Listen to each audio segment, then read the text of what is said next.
भाजपला लातूरचा बिहार करायचा आहे अशी टीका आमदार अमित देशमुख यांनी भाजपवर केली आहे। लातूरच्या निलंगा तालुक्यामध्ये तांबा जिल्हा परिषद गटाचे उमेदवार अंजली चौधरी बेपत्ता असल्याने आमदार देशमुख आक्रमक झाले।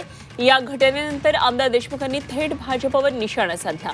निलंग्यात जर काँग्रेस पक्षाच्या उमेदवाराचं अपहरण होत असेल तर हेच का आहे निलंगा राजा, असं म्हणून अमित देशमुख यांनी भाजप आमदार संभाजी पाटील निलंगेकरांना निशाणा साधला।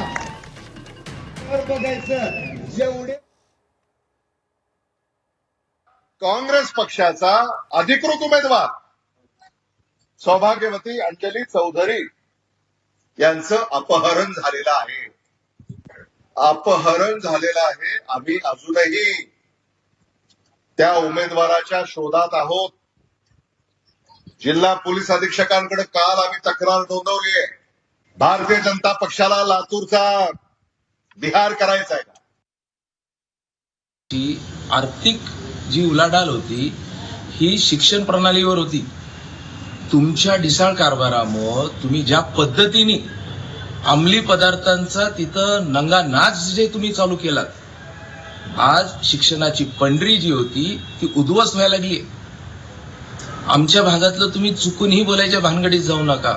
तुमचा मागचा इतिहास जर काढला, तुमच्या रोजचे कारनामे जर काढले, आणि मी आपल्याला सांगतो ट्युशन एरिया असेल, शैक्षणिक संस्था असतील, आजूबाजूला या अंमली पदार्थाचा त्याच्या मागं त्या लोकांच्या मागं कुणाचा हात आहे? ज्या लोकांना तुम्ही आता महानगरपालिकेमध्ये तिकीट दिला त्यांच्यावर किती गुन्हे आहेत, यांच्यावर काय काय केसेस आहेत?